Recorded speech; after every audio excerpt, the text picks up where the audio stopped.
Olá, pessoal, tudo bem? Meu nome é Daniele Ximenes, professora de língua portuguesa.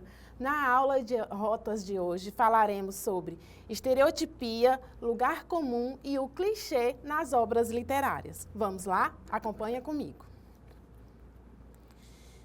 Vamos à introdução dos conceitos. A gente vai falar de forma bem resumida sobre o lugar comum, o clichê e estereotipia presente aí nas obras literárias, e aí nós vamos compreender como cada um impacta aí nessa produção textual, tá?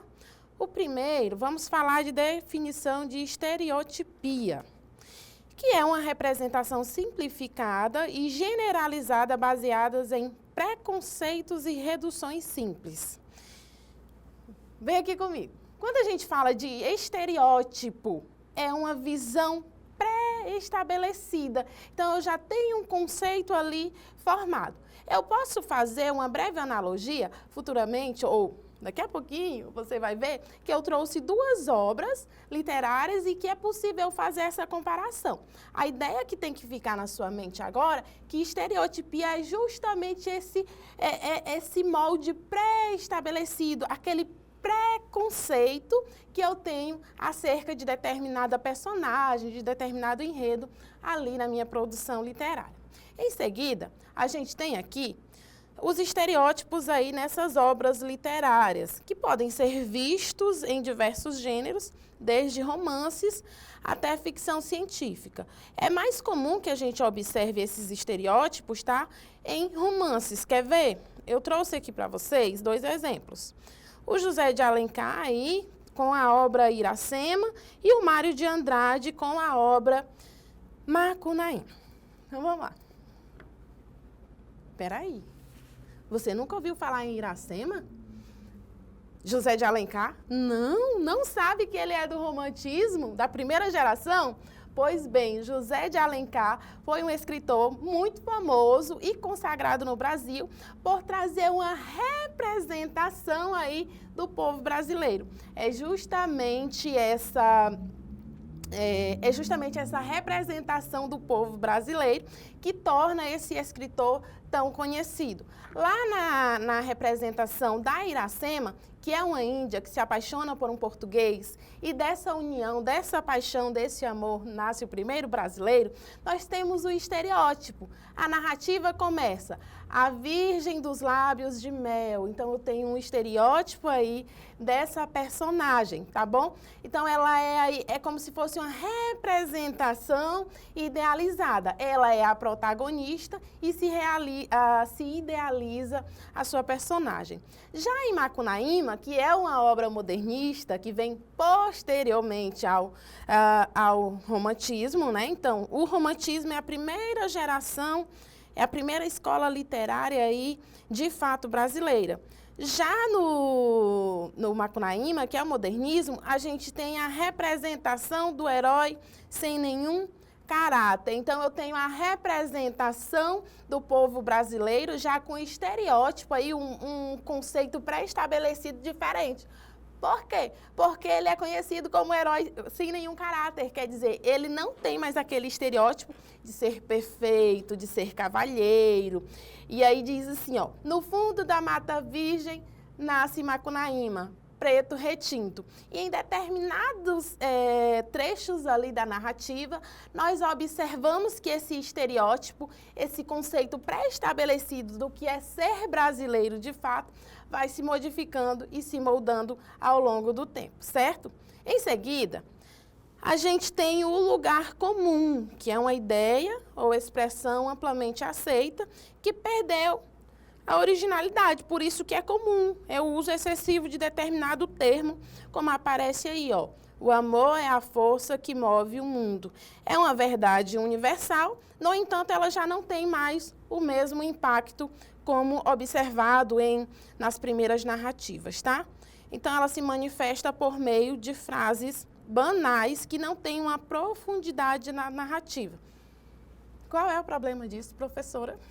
É que, quando eu tenho uma produção literária, eu busco gerar algum impacto, algum sentimento, despertar alguma emoção no meu leitor.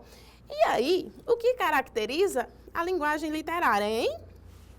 A literatura, uma das principais características é a arte de trabalhar com a palavra.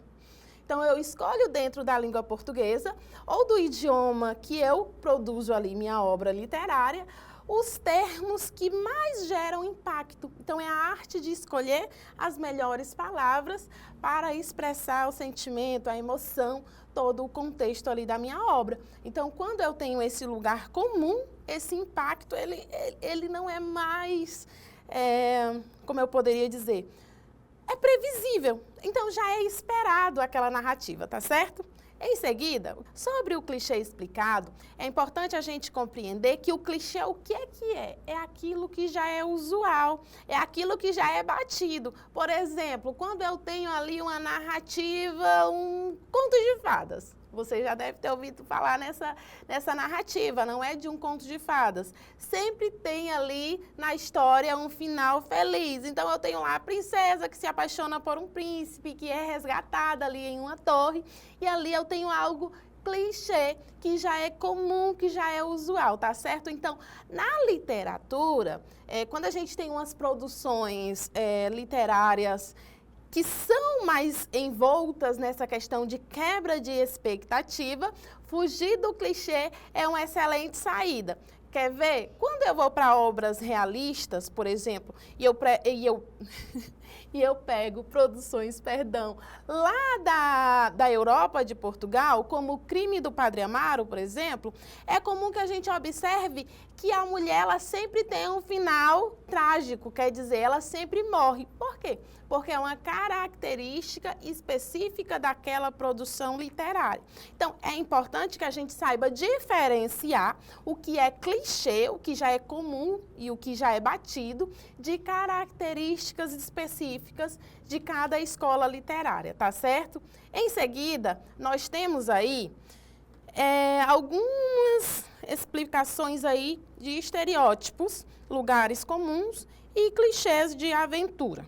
Aí, no estereótipo de gênero, lá no século XVIII, as mulheres elas são retratadas como frágeis e submissas. Por que que isso acontece? Por que que eu tenho esse estereótipo?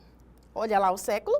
Porque é uma representação da sociedade, é o conceito, eu tenho um preconceito ali estabelecido da figura feminina que impera naquela época, tá certo? Em seguida eu tenho o lugar comum aí. No século XIX, o romance é visto como uma ideia de morte pela falta do amado. Não só no século XIX, viu? Se eu observo lá as produções trovadorescas, a gente observa algumas cantigas que mostram essa perca do amado, essa saudade do amado, que também se torna um clichê e tem os resquícios aí, na verdade um lugar comum também, que tem os resquícios aí em todas as produções literárias, tá certo? E em seguida aí, sobre esse clichê, o herói relutante ou o vilão com cicatriz, é comum que a gente observe essas características na narrativa. Concluindo, pessoal, a gente tem, primeiro, o uso consciente, em seguida, o equilíbrio narrativo e, posteriormente, o questionamento, não é? Então, observa aqui comigo. Professora, eu quero ser escritora. Ai, mas eu quero analisar uma obra literária. Eu não quero saber de escrever, mas ler comigo mesmo. Então, o que é que eu tenho que observar quanto a uma produção ou análise de uma obra literária? Como bem descrito, olha aí na pirâmide comigo. Eu tenho uso consciente, quer dizer, eu preciso usar de forma crítica e criativa esses três elementos aí. A estereotipia, o lugar comum e o clichê. Eu também preciso ter um equilíbrio narrativo entre a convenção e a inovação, quer dizer, eu não posso nem inovar demais e nem ser tão tradicional. E, por fim, o questionamento. Esse questionamento, pessoal, ele tem a ver com análise dessa obra.